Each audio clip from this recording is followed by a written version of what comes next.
Assalamualaikum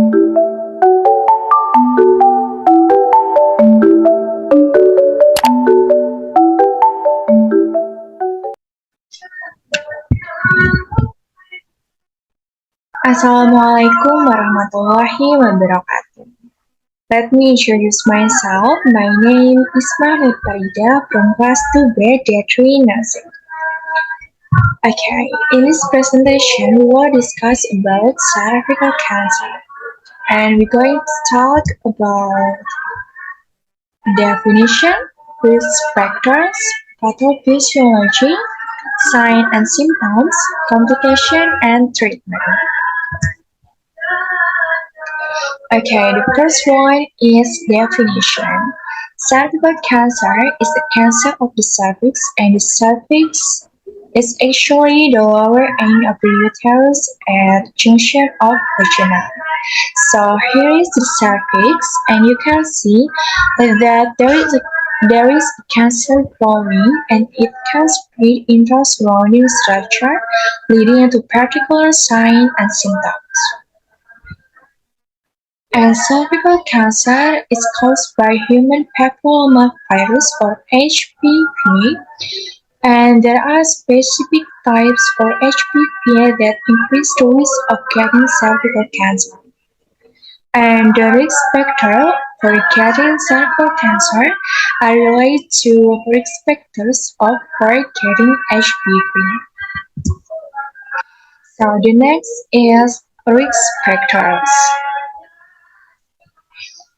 The first one is unprotected sex, so not using condoms or birth control pills because of HPV is a sexually transmitted infection. If there is condom use, this can reduce the risk of getting. The second one is history or presence of others. So another risk factor, sexual intercourse at a young age, and having multiple partners can also be another risk as well. And having high-risk partners, smoking, or immunocompromised. Okay, the next one is pathophysiology. Human papillomavirus or HPV in its role in causing cervical cancer begins with the entry of HPV into the host epithelial cell layer due to microabrasion or small ones.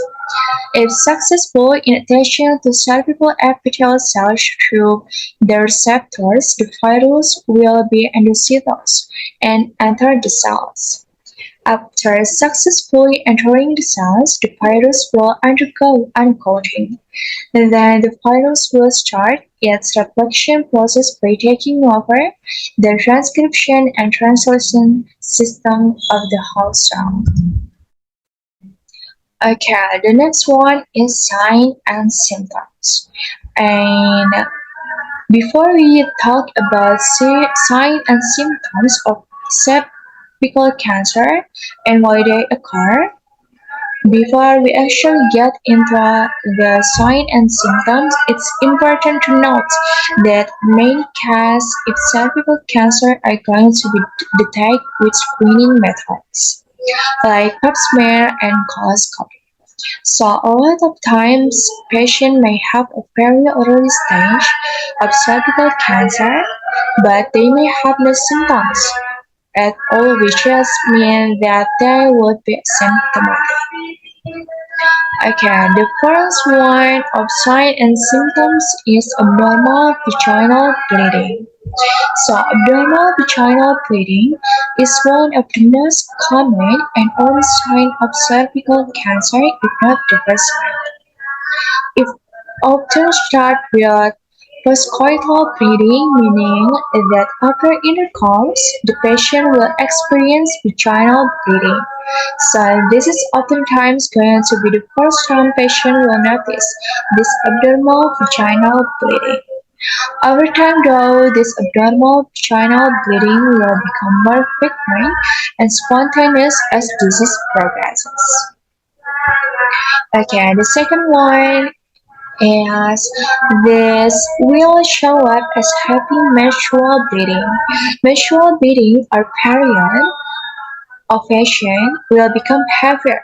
They may also have intermenstrual bleeding, meaning that there is bleeding, spotting, or heavier bleeding between periods, or if a woman is postmenopause and they have most menopause bleeding, that is going to be abnormal bleeding. So you can imagine the reason why this occurs is that if there is a growing cancer and the cervix, so the cervix can become eroded or separated from the cancer and cause bleeding to be formed. Okay, the second one is vaginal discharge. Another important finding in cervical cancer is vaginal discharge. So this is one of the first signs of cervical cancer.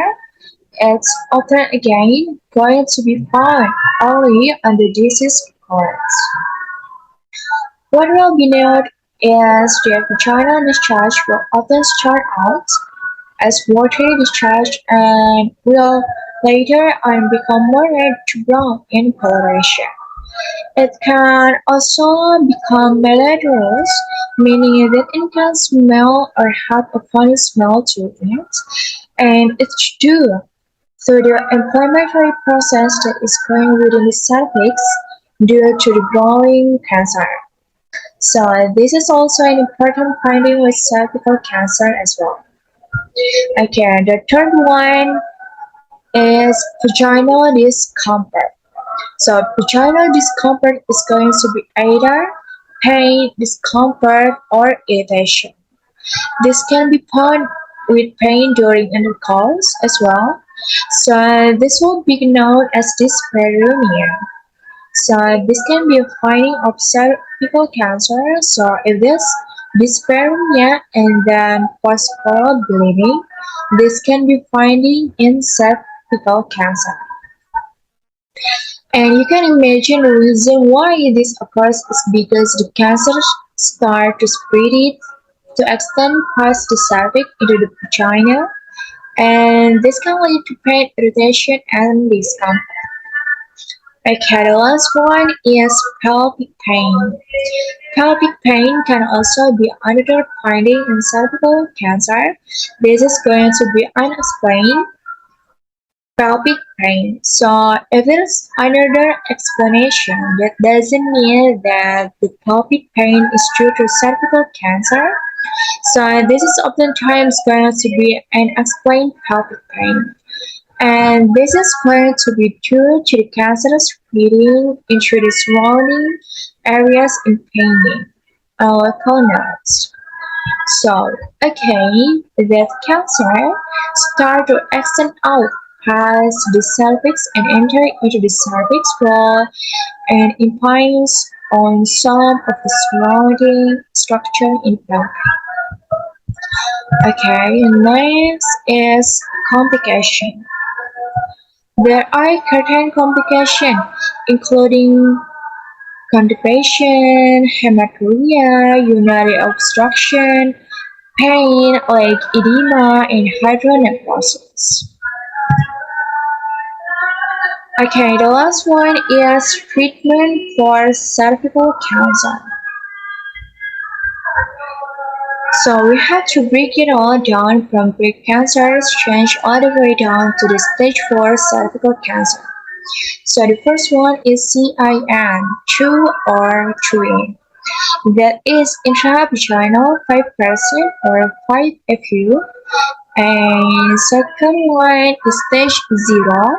For stage 0 is cryosurgery and conization like laser ablation or LEEP.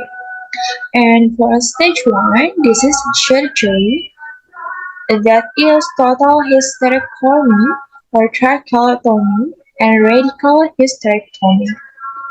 And for stage 1B and 2, this is surgery, tracheotomy, and hysterectomy and combined external radiation. And for stage 4 and recurrent is radiation therapy and chemotherapy. Okay, my presentation is finished. Thank you for your attention. Wassalamualaikum warahmatullahi wabarakatuh.